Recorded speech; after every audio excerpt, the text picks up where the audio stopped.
said he got on the right path. We learned to divide his thoughts into two sorts. Those that were based on sensuality, ill will, harmfulness on one side. And those based on renunciation, non-ill will, harmlessness on the other side. To look at them in terms of where they came from and also where they're going to go. The ones that came from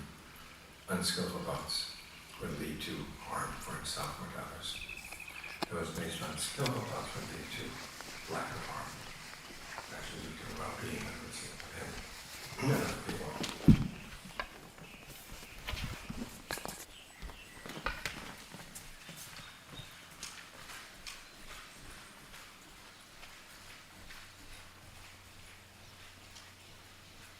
And then he gave the image of a cowherd. He said that during the growing season for the rice, the cowherd has to be very careful to keep the cows in check. Make sure they don't go into the rice fields, eat up the rice.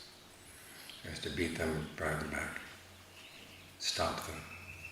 or else he's going to get into trouble. That was his image for the unskillful thoughts. He had to stop them in every way possible. As for skillful thoughts, he said it was like during looking after the cows during the hot season. The rice has been harvested. There's no danger that the cows walk into the rice fields because there's no rice. You can let them wander, I said, like, well, yes, you sit under the shade of a tree and be mindful of those cows. But this shows that he was able to step back from his thoughts and look at them as a cause and effect process. Where they came from, what kind of actions they would lead to, and then decide what to do with them based on that. This is very different from the way most people think about their thoughts. Something comes up and they just jump in. They're inside the thought, and then they go wherever it's going to take them. And the main thought is, this is going to be entertaining, is this interesting? Sometimes they think about whether the thought's useful. But a lot of times it's just for the sake of giving the mind something to think about, keeping it occupied.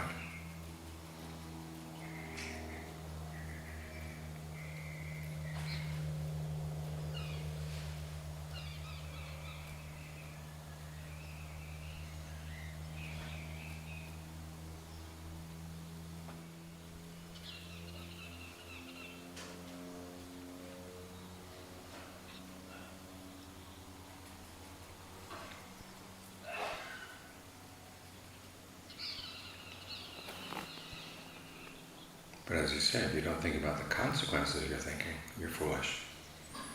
Because after all, the mind is the big force in life.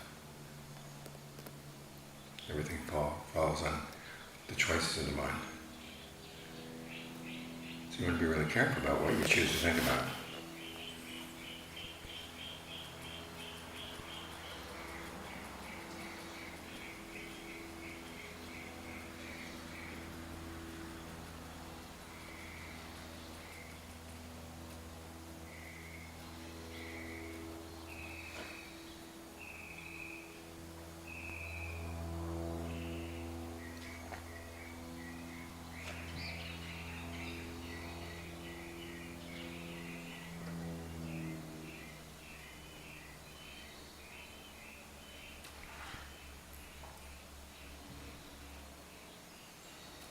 And here you meet up with a problem.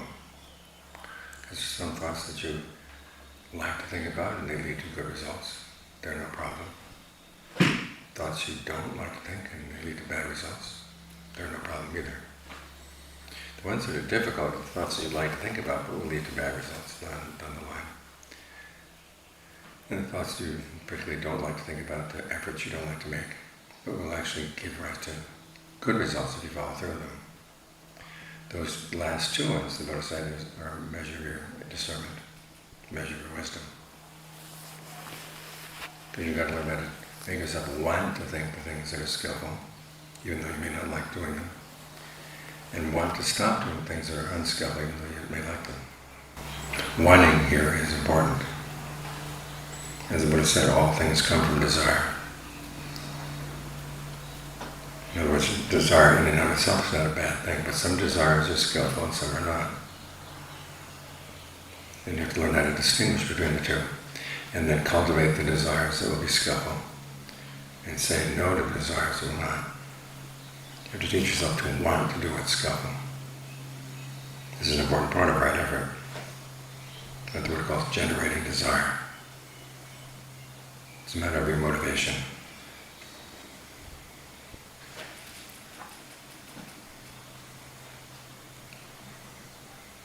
So how to talk yourself into doing things that you don't like to do, but you know will be good for you.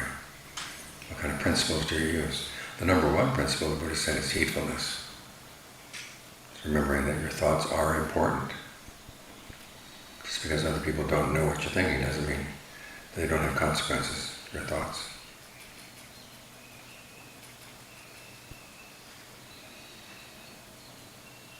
So you have to think about it the long term. This is where heedfulness joins up with discernment. Realize that it really is important to stop the things that are going to harm you or harm other people.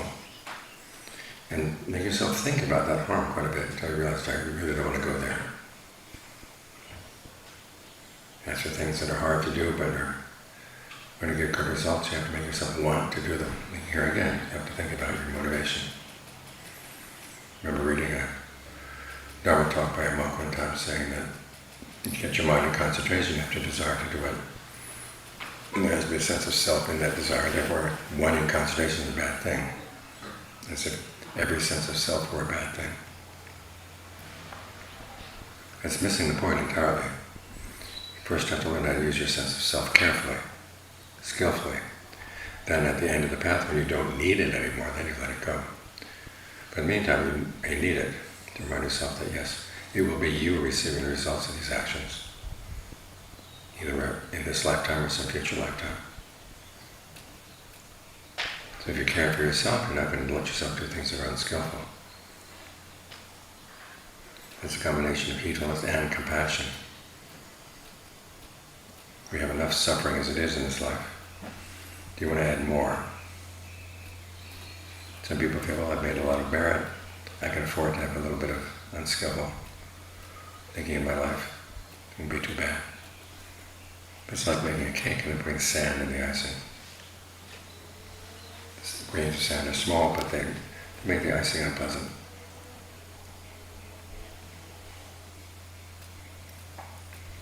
Another way of motivating yourself is a sense of shame. Think about what would the Buddha think if you were watching you.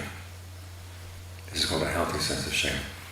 You hear so much about how shame is bad for people. That's unhealthy shame. The shame that's the opposite of pride. The Buddha actually does have you take pride in your practice. But he also has you to take a sense of shame, which is the opposite of shamelessness. The attitude you don't care what other people think. You should care what wise people think. Think of all the trouble the Buddha went to. Starving himself practically to death. He was that earnest in finding the path. Then once he found it, he could have spent all this time just enjoying the bliss of awakening. But he realized the best thing he could do with his time would be to set forth the Dhamma and the Vinaya. And so for 45 years, even up until he was 80 years old, he was still walking around India, teaching anyone who wanted to read and taught. Think of all the effort he went through. So that we now, and thousands of years later, could still practice the Dharma. It's an amazing accomplishment. And we should respect him for his intentions to set forth the Dharma and the Vinaya well. So are you going to throw it away? Are you going to neglect it? Have a healthy sense of shame.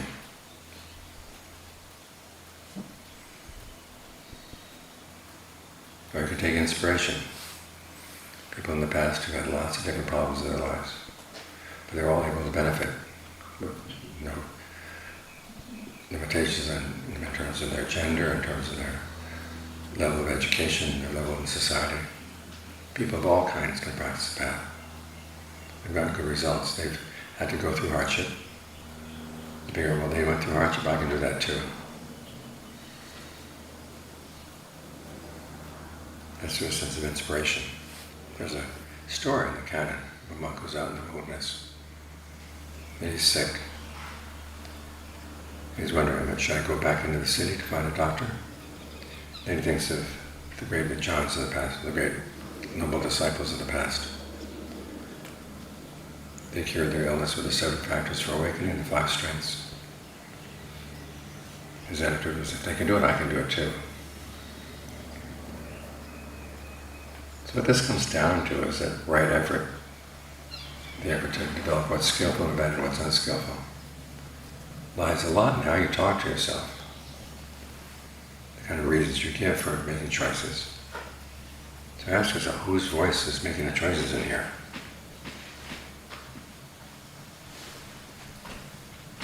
When the Buddha was on his path to awakening, there were times when Mara would come and whisper into his mind. He recognized, well, this is Mara. This is not me. He was able to divide himself out of those voices in his mind. And John Lee gives an analogy,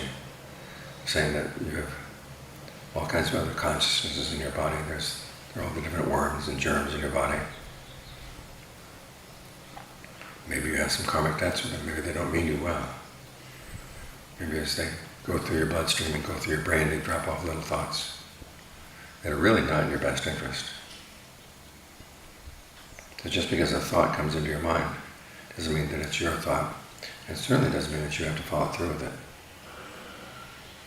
Learn how to step back from your thoughts. Disidentify with them. You don't like the image of the germs giving you ideas, but just tell yourself you've got this committee in your mind. And it's a pretty raucous committee, very tricky committee. Because every member of the committee has a voice that sounds like yours. These are different desires that you've followed through in the past. And whether they were skillful or not, you've been collecting them. It's as if you've collected every animal you've met on the street. Some of them mean you well, some of them are not all that grateful to you. Some brought happiness or what you thought was happiness in the past, and so you kept them on. Because you haven't really noticed things carefully. So just because a thought comes to your mind doesn't mean it's yours, or that it means you well. Learn how to step back from your thoughts, disidentify with them,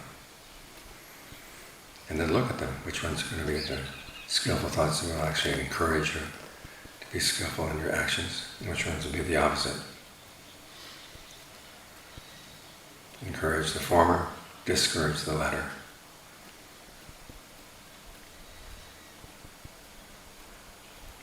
That way you can straighten out the mess inside.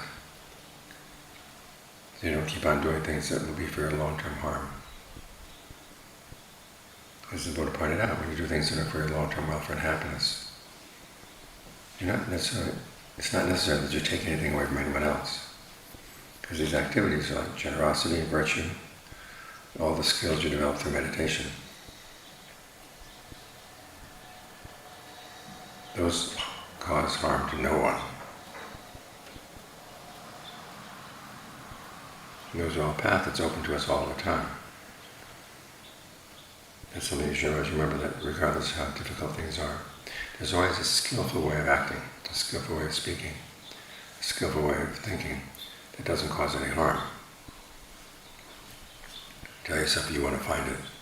Make it an important part that you do want it.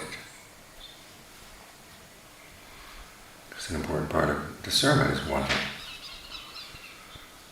You learn the results that come from virtue, and then good. Your life is much more peaceful. But then you decide you want more than that.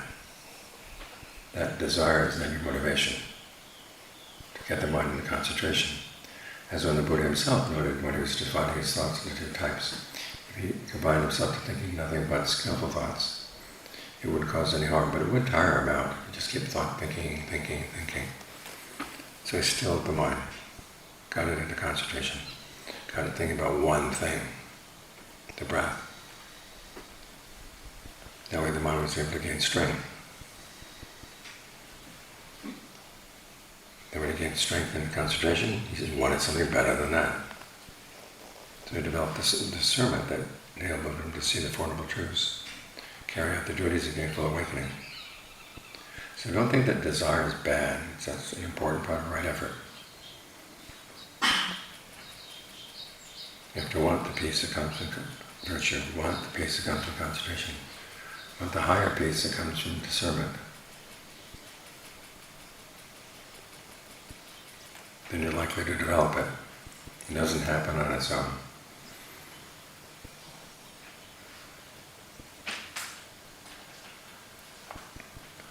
So remember that the important part of right effort is making sure you want the right things. And to make yourself want to want the right things.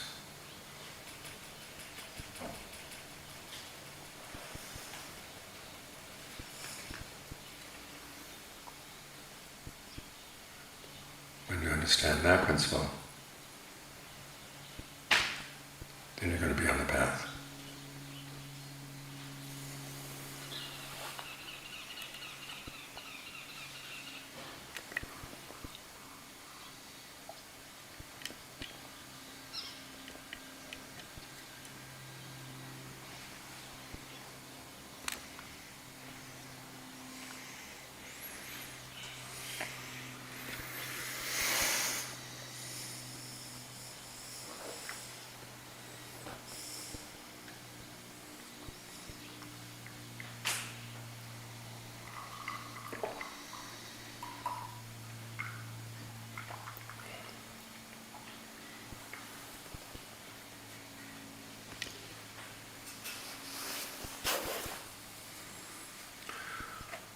พระพุทธเจ้าของเราเคยบอกไว้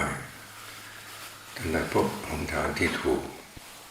ในเมื่อท่านจะแยกความคิดของท่านออกเป็นสองประเภทประเภทหนึ่งเป็นความคิดที่ประกอบด้วยการปองร้ายด้วยการเบียดเบียนฝ่ายหนึ่งอีกฝ่ายหนึ่งความคิดที่เป็นไปเพื่อเนคขมะความออกจากกามเพื่อไม่เบียดเบียนเพื่อจะไม่ปองร้ายใครประเภทแรกนั้นต้องดีไม่มีอำนาจในจิตใจของท่านเทียบเหมือนกับโคบานกำลังดูแลพวกเขาทั้งหลายในฤดูฝนชาวนาเขากำลังปลูกข้าวถ้าว่าพวกวัวเข้าไปในนาที่นาของคนอื่นก็จะต้องเกิดเรื่องเพราะฉะนั้นเห็นว่าวัวตัวไหนที่มันจะเข้ามาในที่นาก็ต้องตีให้มันออกส่วนความคิดที่เป็นกุศลท่านก็บอกเหมือนกับโคบานในฤดูร้อนข้าวก็เกี่ยวแล้วเก็บแล้วพวกเขาทั้งหลายก็จะเข้ามาในที่นาไม่มีอันตรายไม่มีเดือดร้อนมันจะไปก็ไปได้โคบานก็จะนอนอยู่ใต้ร่มไม้ให้มีสติไว้กับหัวอยู่ตรงนั้นอยู่ตรงนี้เท่านั้นเอง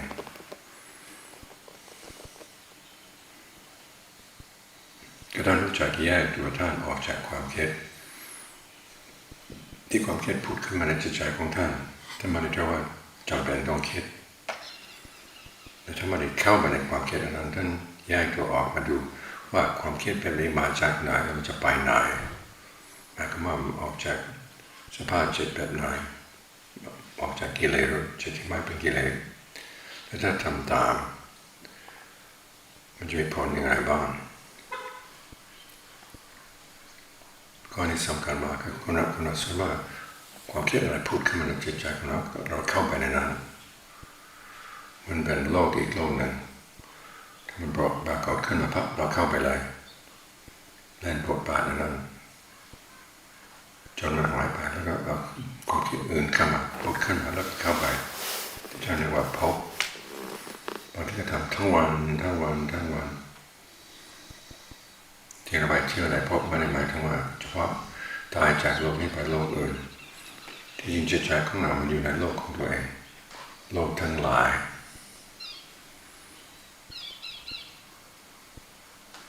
ที่เราจะเข้าในทางที่ถูกที่จะออกจากทุกข์ได้เรารู้จักแยกตัวเราออกจากสิ่งเหล่านี้เขาจะปรากฏขึ้นมาในจิตใจของเราไม่เข้าไปในนั้นให้ใจของเราให้ความสนใจของเราเป็นเอกเทศมองที่มาที่ไปของเขา จะรู้ว่าสิ่งไหนที่ควรคิดไม่ควรคิดที่นี่เป็นปัญหาอยู่ที่ว่าบางสิ่งบางอย่างเราพูดขึ้นมาในจิตใจเราอยากจะทำอย่างนี้อยากจะทำอย่างนี้บางสิ่งบางอย่างเป็นสิ่งที่เราชอบทำให้ผลเป็นสุขก็ไม่ยากนึกอยากทำก็ทำไปเลยไม่มีอันตรายบางอย่างเราก็ชอบทำไม่ชอบคิดเพราะมันให้ผลเป็นทุกข์มันไม่ยากอีกเราจะไม่ทำเราจะไม่คิดที่ยากนะสิ่งที่เราชอบทำชอบคิดแต่ว่าจะให้ผลเป็นทุกข์กับที่ไม่ชอบทำไม่ชอบคิดแต่ว่าจะให้ผลเป็นสุขในระยะยาวสองอย่างนี้ท่านบอกว่าเป็นวิธีวัดปัญญาของเราก็ต้องมีอุบายในการพูดกับตัวเองชักจูงตัวเองให้เกิดฉันทะในทางที่ถูกอยากจะพ้นจากสิ่งที่เราชอบทำจะให้ผลเป็นทุกข์อยากจะทำสิ่งที่เราไม่ชอบทำจะให้ผลเป็นสุขที่ว่าเราต้องจัดสั่งสอนตัวเองให้คิดในระยะยาวคนเราสามารถไม่ควรคิดยาวไปเท่าไหร่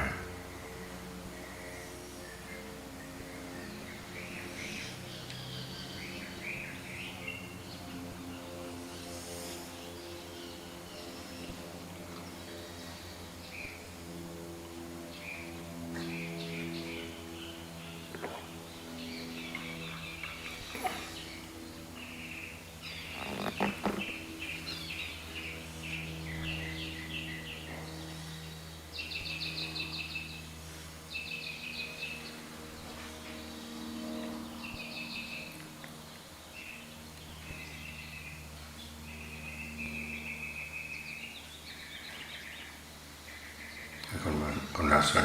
มากก็ไม่ค่อยจะคิดระยะยาวเท่าไหร่เราแค่สั้นๆนึกอยากคิดนึกอยากทำก็ทำไปเลยปัญญาของเรายาวหางอึ่งก็แทบจะไม่มีเลยต้องฝึกจิตใจของเราต้องใช้ปัญญาในการปลุกใจของเราให้นึกอยากทำในสิ่งที่ควรทำให้นึกไม่อยากทำในสิ่งที่ไม่ควรทำเราเอาหลักอะไรบ้างหลักใหญ่เลยท่านบอกว่าเป็นความไม่ประมาท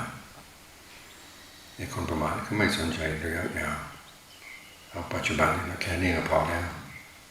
สุขในปัจจุบันก็พอแล้วดีๆจะช่วยช่างหัวมันนี่เรียกว่าประมาทที่ไม่ประมาทเราก็นึกถึงผลระยะยาวจนเกิดความขยันขยายในสิ่งที่จะทำให้ความทุกข์ในผลระยะยาวจะไม่อยากทำแล้วถือว่าเรามีทุกข์พอแรงอยู่แล้วเป็นอย่างนี้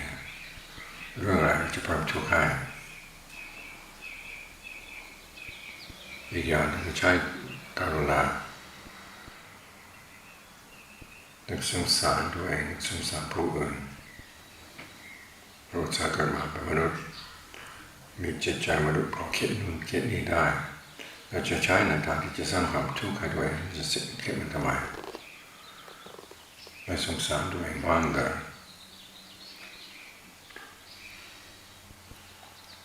อีกอย่างนึงคิดละอาย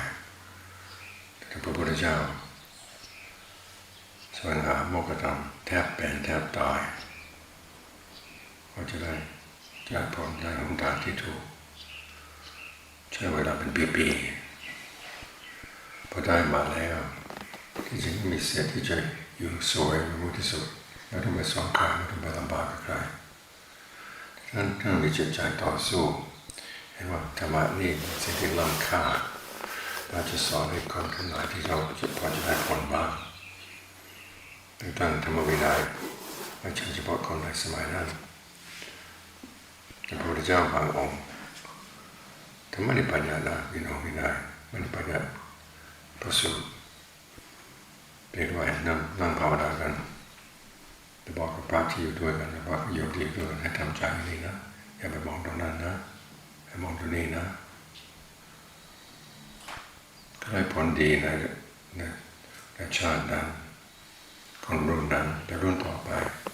ธรรมะของท่านก็จะหายไปที่นี่พระพุทธเจ้าของเรา ท่านใช้ธรรมะของท่านอยู่ระยะยาวท่านจึงต้องลำบาก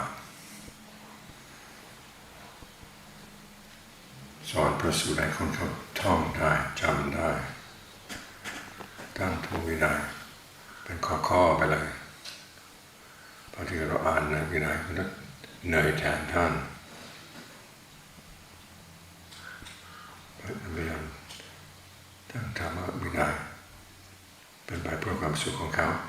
เขาทั้งหลายทั้งพระทั้งภิกษุทั้งภิกษุณีทำนอกเรื่องนอกราวมันเยอะแยะไปเราคิดว่าตัวเองฉลาดท่านก็ต้องตั้งขึ้นมาอีกตั้งอีกจนเป็นพันข้อหมื่นข้อก็ยังว่าได้ท่านก็ลำบากนี่ท่านลำบากแล้วพระธรรมของท่านยังคงอยู่จนถึงทุกวันนี้ทีนี้เราทำแบบไม่สนใจ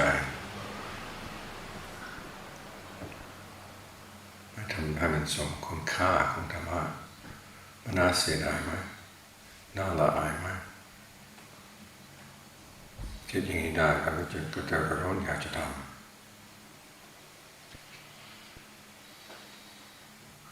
เราเกิดศรัทธาปัสสัทธะอ่านเรื่องของอริยบุคคลอริยสาวกพุทธเจ้าอ่านเรื่องของครูบาอาจารย์ท่านสาวกป่าท่านลำบากยังไงแต่ท่านต่อสู้ได้ถ้ามีปัญหาอย่างไรบ้างท่านบอกแก้ได้เราลึกในใจว่าท่านทำได้แต่ท่านกับมนุษย์เรากับมนุษย์เราจะทำอย่างท่านบ้าง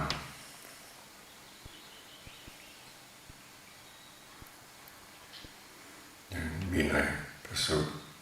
พระองค์นั้นบอกปริปาพายาคาคือป่วยขึ้นมาไปถามตัวเองว่าจะเข้ามาในเมืองไหมจะหาหมอไหมคิดไปคิดมานึกถึงพระสาวกของพระเจ้าท่านเป็นโรคอะไรท่านก็ใช้ผู้ชงรักษาบ้างใช่อินทรีย์ใช้พละห้าบ้างพระองค์นั้นเลยตัดสินใจจีบาแล้วก็จะเอาธรรมะมารักษาโรคของท่านโดยศรัทธาเพราะฉะนั้นวิธีการปลุกใจของเรามีหลายอย่าง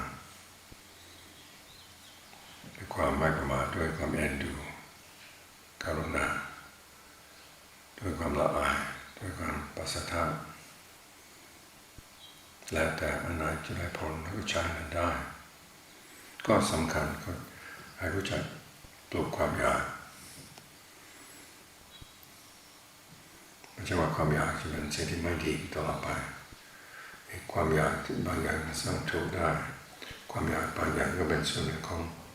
สมาธิความเพียรชอบอย่างเรารักษาศีลเห็นมันมีผลดีอย่างนั้นอย่างนี้คิดขึ้นมาจะเป็นดีกว่านี้เราก็เอานั่งสมาธิไปยอมลำบากเพราะมันจะได้ต้องได้ความสุขที่มากกว่านั้นพอได้ความสุขจากสมาธิเกิดความอยากจะได้ความสุขที่เกิดจากปัญญาเป็นขั้นไปอาศัยความอยากเท่านั้นท่านบอกว่าทำทั้งหลายแหละทั้งอกุศลธรรมทั้งกุศลธรรมจะมีความอยากเป็นรากเหง้ามีอยู่สิ่งเดียวในโลกที่ไม่ได้เกิดจากความอยากนั้นพระนิพพานแต่ทางที่จะไปพระนิพพานนั้นเราต้องอาศัยความอยากเหมือนกันหลวงปู่ชาเคยตั้งปัญหาขึ้นมาไปตลาดไปซื้อมะพร้าวลูกหนึ่งกลับมามีคนมาถามอ้าวแถวมะพร้าวทำอะไรบอกว่าจะไปทำแกงเนี่ยเปลือกมะพร้าวจะทำแกงด้วยเหรอแล้วจะแถวมันทำไมอาจารย์ชาจะทำอะไรจะตอบเขาด้วยอะไรคำตอบของท่านเราจะตอบด้วยความอยากเราจะเกิดปัญญาเพราะเราอยากต่อให้มันสัจใจเราถามยศไปที่นี่เราก็ต้อง ตอบให้ถูกก็ความอยากขึ้นมาเราจริงๆก็ปัญญาขึ้นมาได้เพราะว่ายังไม่ถึงเวลาพอถึงเวลาจริงๆแต่ยังไม่ถึงเวลาการปฏิบัติของเราก็เช่นเดียวกันบางสิ่งบางอย่างก็ต้องเธอเสียนบ้างรักษาสมาธิบ้างคนคิดจนเกิดปัญญาบ้างพอถึงที่แล้วจึงค่อยปล่อยวางไอ้คนที่จึงบอกมาให้ปล่อยวางนั้นเราเริ่มได้เลยคือมีคนมาบอกนะพระเจ้าสอนให้เราปล่อยวางเรื่องอะไรจะรักษาเสียนมันหนักที่ต้องเธอเรื่องอะไรจะทำสมาธิเรามีความรู้สึกว่าเรานี่ทำสมาธิแต่คุณจะมีความรู้สึกว่าเราปล่อยวางให้เป็นธรรมชาติออกไปเลยปล่อยวางแบบนี้มันไม่มีหนทางเลย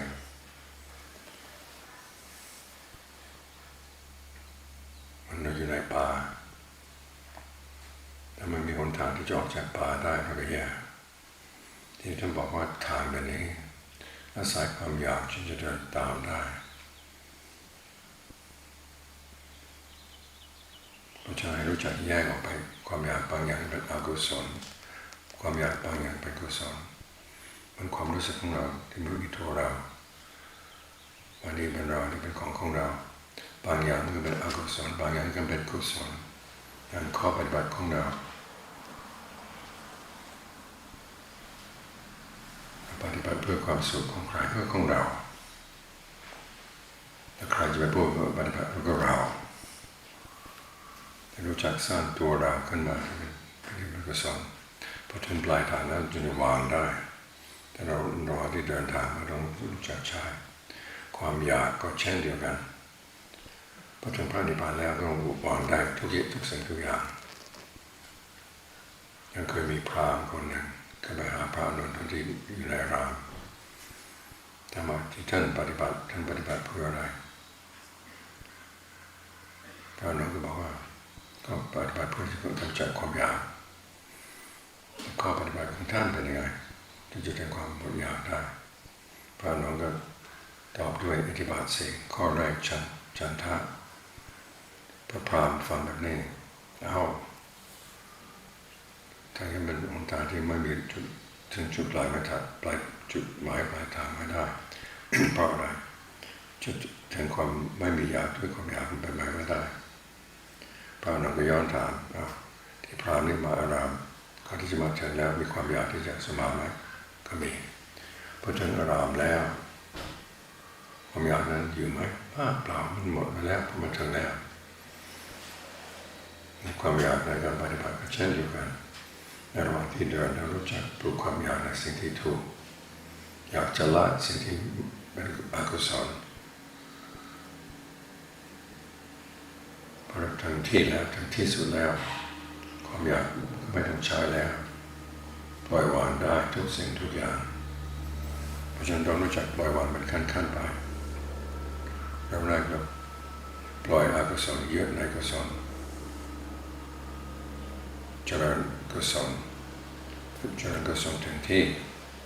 จะละทั้งกุศลและอกุศลและรู้จักกาลเทศะในการเถิดการวาง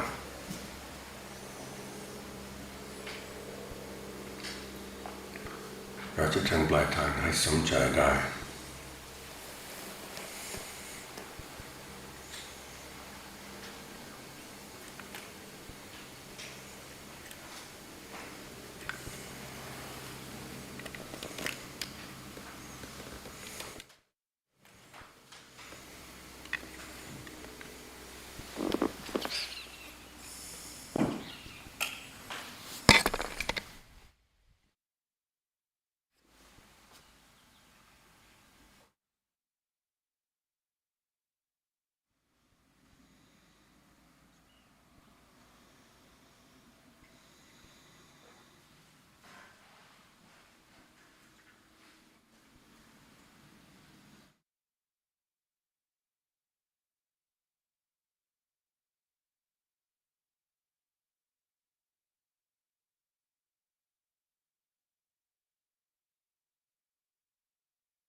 before you do meditation, thoughts of goodwill. Think of whatever sense of peace or well-being felt in the past session,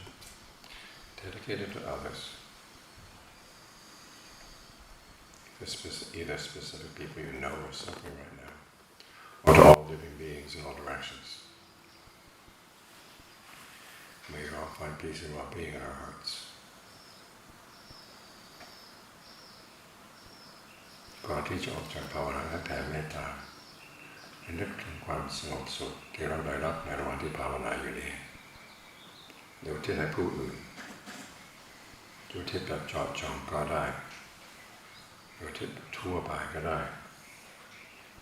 ให้สรรพสัตว์ทั้งหลายทั่วโลกธาตุมีความสงบสุขทั่วหน้ากันเถิดส่วนผลบุญกุศลที่เราสร้างมาถ้ามีใครอนุโมทนาเราก็ยินดียกให้ทั้งหมดยิ่งยกใครครับของเราก็ยิ่งมาก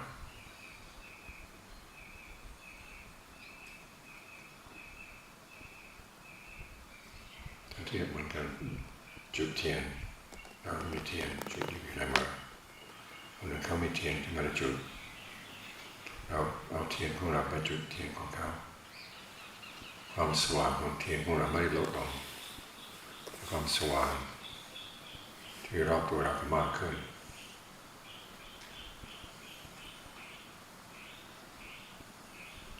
With that thought, you can open your eyes.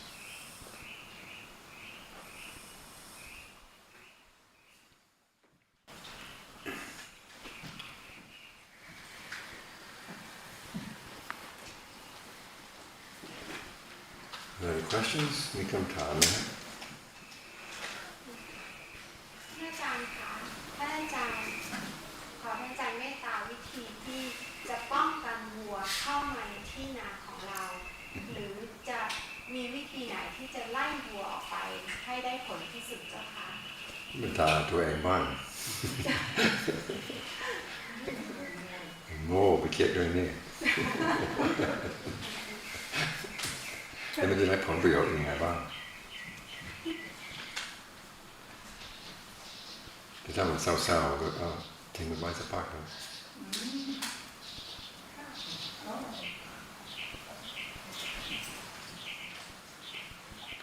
เรื่องเศร้านี่มันแปลกนะถ้า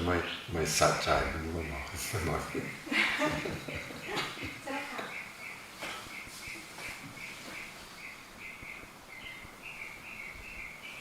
พี่วัดถามนะครับ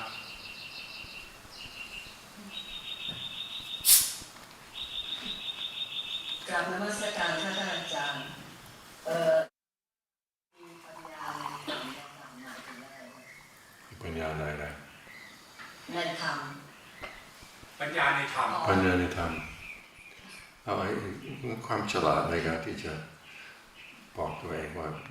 ที่เป็นอกุศลอย่าไปคิดอะไรต้องมีอุบายปัญญาในทางโลกก็อย่างนึงปัญญาในทางธรรมก็อย่างนึงทั้งสองอย่างก็ต้องรู้จักใช้อุบายปัญญาในทางธรรมเพื่อจะลดละกิเลส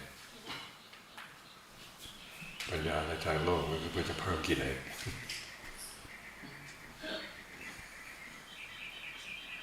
คือหมายถึงในธรรมเนี่ยมันกว้างหมายถึงว่า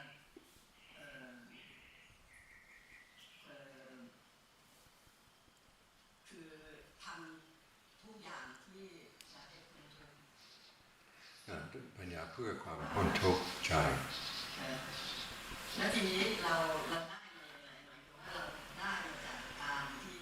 การฟังบ้างการอ่านบ้างการคิดบ้างแล้วก็การภาวนาบ้างแล้วก็บางคนเนี่ยอาจจะมีแต่เพราะว่าในอดีตเขาทำบุญมาแล้วคือชาตินี้มันก็เลยอาจจะง่ายสำหรับเขาว่าเขาจะเห็น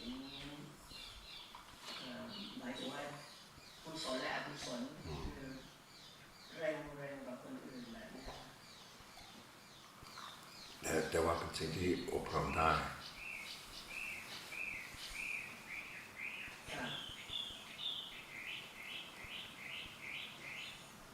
ขอบพระคุณอาจารย์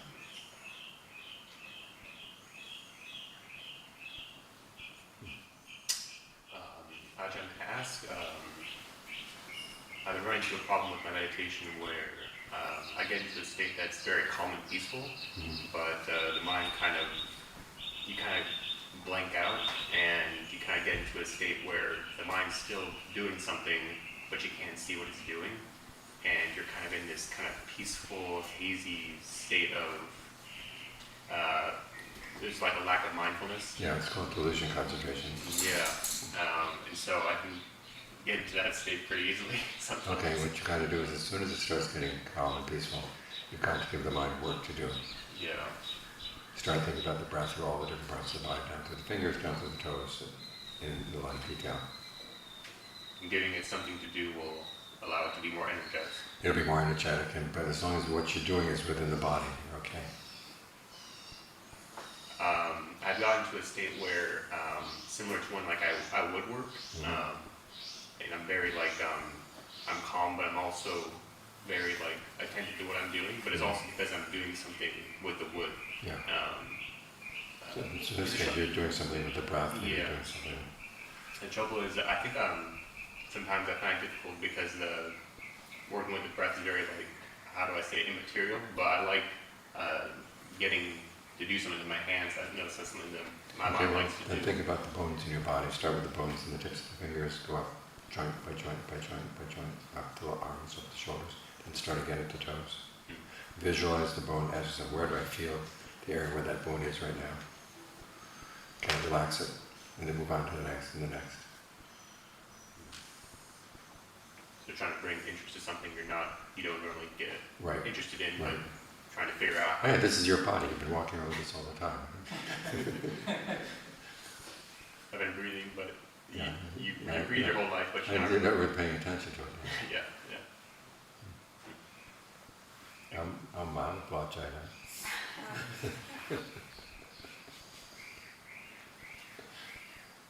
อาจารย์จะกราบเรียนถามถึงบทโพชฌงค์บทโพชฌงค์นี้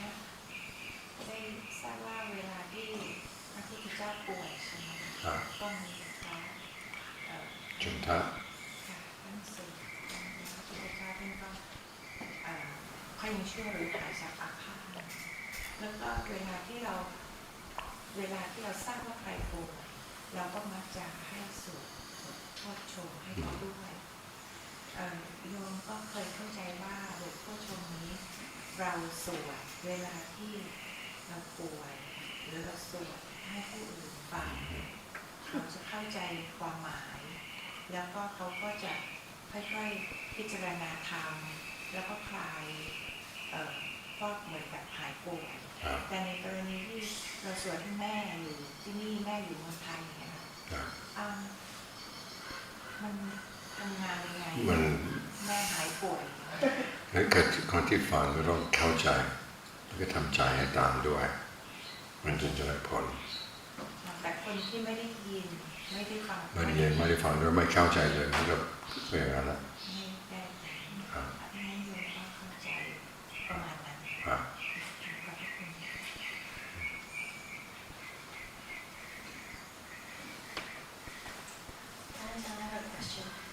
I had a chance to hike into the forest, so a couple hours after hiking up,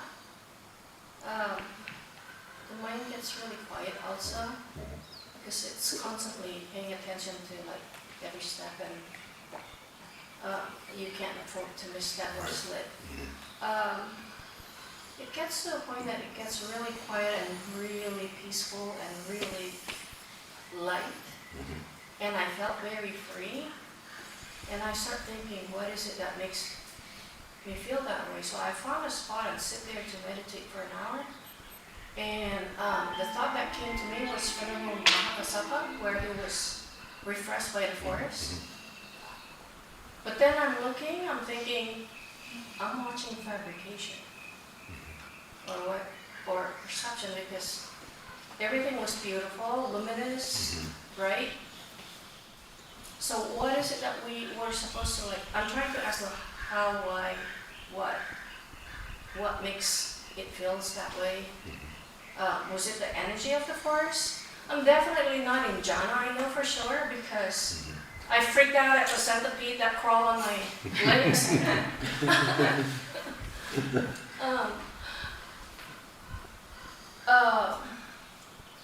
So what is it that you're Well, it's watching? that you're so involved in there's so much energy occupied in paying attention to what you're doing. You just don't have time to think about other things. You're going further and further away, and there's nothing in there in the forest to remind you of your other responsibilities. Right. So that's what's called having the perception of wilderness or the perception of forest. It's holding your mind. It's more peaceful than all the perceptions you have when you're mixed up with human beings. Okay, so if you see the beauty of the forest, I mean, you're reminded of the four elements, whatever, it's all the same here or there or whatever, wherever. It's not what draws you, basically, right? Well, I mean, it gives your mind something to get engrossed in, so that you're not doesn't have any time to think about other things. I try not to look at the beauty of it. I'm trying to. Well, that's what's one of the steps. First there's the beauty of the forest, then you put that down, and then you go on to getting the mind concentrated. Because even the forest, even though it's more peaceful than human society, it still has centipedes. It's all decays. Down on the ground, it's all decays. Yeah. You sit down, you don't know what you're sitting down on. Right. Then you think, well, it's earth element. Your body is earth element, that's earth element. That perception is even more common.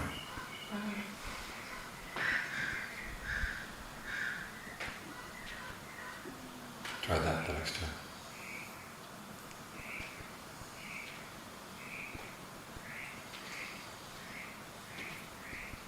How do you know you're in jhana then, sir? There's no sign.